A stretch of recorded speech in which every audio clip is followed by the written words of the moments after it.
Selamat pagi saudara dan sahabat dimanapun Anda berada. Senang berjumpa di dalam One Verse a Day. Kita mau merenungkan firman Tuhan.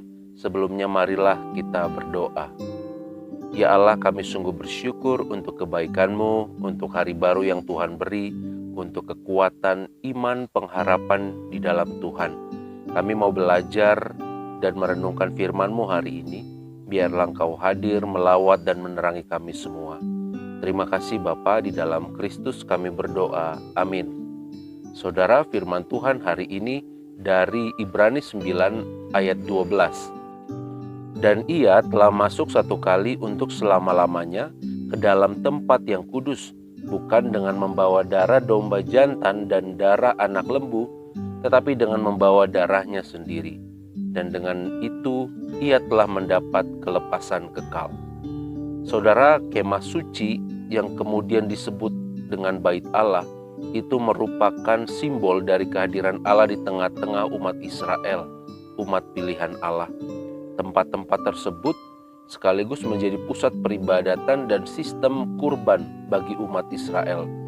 Penulis surat Ibrani menyebutkan bahwa semua itu merupakan bagian dari perjanjian pertama yang diikat oleh Allah dengan umatnya.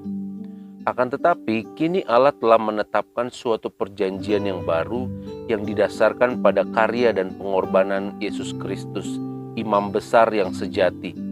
Yesus tidak perlu masuk ke dalam kemah suci untuk mempersembahkan kurban penghapus dosa. Yesus sendirilah yang langsung menuju hadapan tahta Allah di surga untuk mempersembahkan darahnya sendiri. Itu dilakukannya satu kali untuk selama-lamanya demi menghapus dosa manusia. Saudara, Kristus telah menjadi imam besar untuk hal-hal baik yang akan datang. Ia telah melintasi kemah yang lebih besar dan yang lebih sempurna, yang bukan dibuat oleh tangan manusia. Jika dalam perjanjian pertama, darah domba jantan dan darah lembu jantan dan percikan abu lembu muda itu dapat menguduskan mereka yang najis sehingga mereka dikuduskan secara lahiriah, betapa lebihnya darah Kristus yang oleh Roh yang kekal telah mempersembahkan dirinya sendiri kepada Allah sebagai persembahan yang tidak bercacat, yang akan menyucikan hati nurani kita dari perbuatan yang sia-sia, supaya kita dapat beribadah kepada Allah yang hidup. Saudara, Kristus adalah perantara dari perjanjian yang baru. Sahabat semua, ada sebuah gereja tua di Swedia yang secara historis menjadi penting karena beberapa alasan. Tetapi hal yang paling menarik pengunjung yang datang adalah sebuah salib berukuran besar yang tampak hidup terpampang di dinding tembok belakang gereja itu.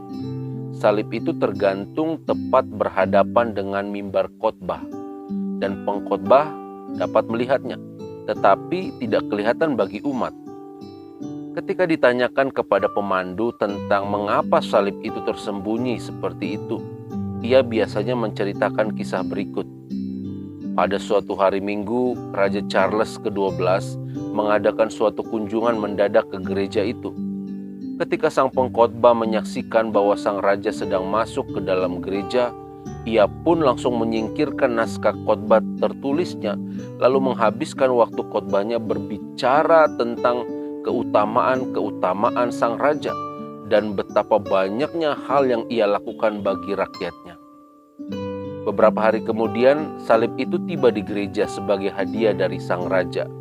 Bersama salib itu dikirim juga sebuah surat yang berisi perintah raja agar salib itu digantung di dinding tembok berhadapan dengan mimbar khotbah.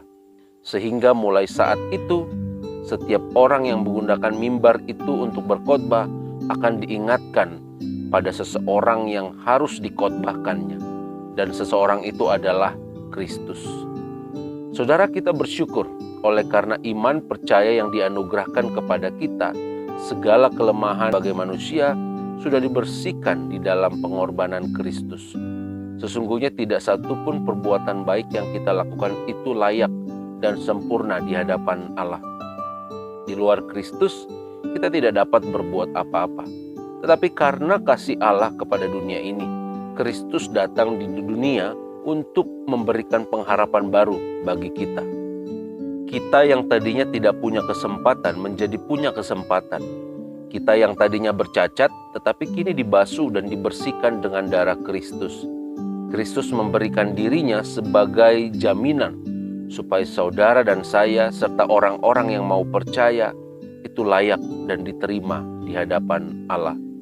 Saudara, jangan sia-siakan pengharapan di dalam Kristus tersebut. Hiduplah dan tinggallah di dalam kasih-Nya.